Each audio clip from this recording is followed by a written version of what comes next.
Matt and I have been considering renaming the bike show the Trike Show. And why is that? Because of this little thing over here. Actually, little thing is probably not the right word. This is a bit of a beast. This is Harley Davidson's new Tri-Glide. I had to check what the name was there. It's a trike, as you can see. But now Harley actually have a history of building trikes. If you remember back in the 30s, 40s, 50s, they built the Servicar, which is based on exactly the same lines, the same mechanicals, and it worked rather well. This, well, it's a big bruised. At 400,000 rand plus, it's not exactly light on the wallet, and nor is it light to ride. It requires a completely different technique to what you're normally used to, and so we've brought it to possibly the worst road, the Franschhoek Pass down in the Western Cape, to try it out. In essence, the Tri-Glide is exactly the same as the Electroglide Ultra Classic we tested last week, just with 2 car wheels and a boot added at the back. The same 103 cubic inch air and liquid cooled engine is used, and this has plenty of power to shift 545 kilograms of machine. Have I used the word heavy yet? Like all Harleys, the engineering has a solidity and massiveness to it that promises years of trouble-free service. The boot and top box can take up to 40 kilograms of luggage, and if this is not enough, you can always fit a tow bar and pull a trailer. With 3 disc brakes and acres of rubber contact patch, the braking performance is unbelievable, and definitely something you have to get used to if you're not going to get thrown over the handlebars. Straight away, the Harley quality is evident. The paint is superb, the chrome, all of it, flawless, and the switchgear chunky and satisfying to use. Comfort is second to none for rider and pillion, and the sound system impressive in its volume and quality of sound.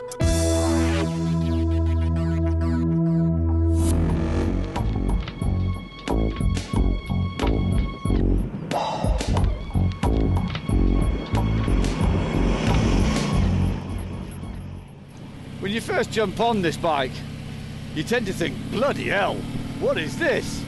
It requires such a different technique to what you're used to. There's no counter steering, you've got to steer into the corner.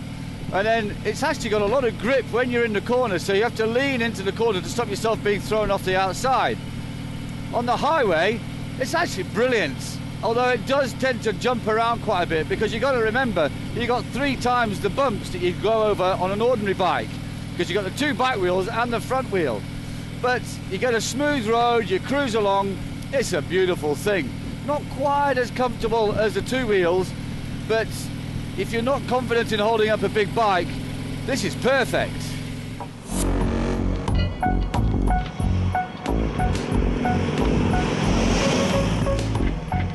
On a twisty road, the steering is massively heavy. You've got to have a lot of upper body strength to try and muscle it through the turns, which might mitigate against a smaller rider, or even a female, dare I say that, from riding it. But once you get the hang of it, it actually is very good fun. And I mean, you just have to slow your pace down and then the steering becomes acceptable.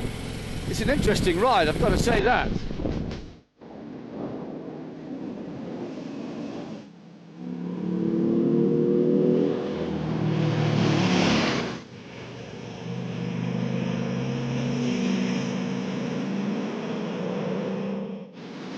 The only blot on the horizon is the width of the bike. What you have to remember is that the positioning of the front wheel on the right line means that one of the rear wheels will be completely over it. And of course, threading through traffic is a no-no.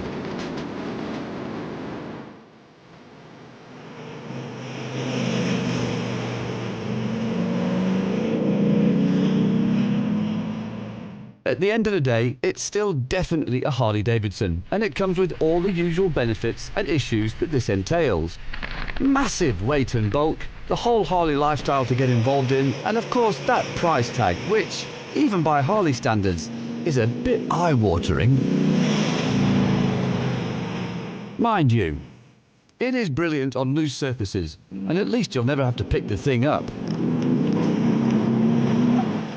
It has to be said that mountain passes aren't its forte. It's a straight line cruiser, make no mistake about that. But one thing's for certain, you'll never go unnoticed on a Tri-Glide. So, Why have Harley built this bike? Who's it aimed at? Well, I'd like to think that Harley are trying to cover all their bases. They've built the Trike for somebody who wants the outdoor life of motorcycling, but who can't maybe handle the weight of an ordinary bike. And let's face it, Harleys aren't exactly the lightest things. Personally, I don't mind the thing. Once you got used to riding it, it's actually quite good fun. On an open road, taking it easy, it's absolutely lovely. I think it's good that the Harley are doing this for people who can't ride an ordinary bike.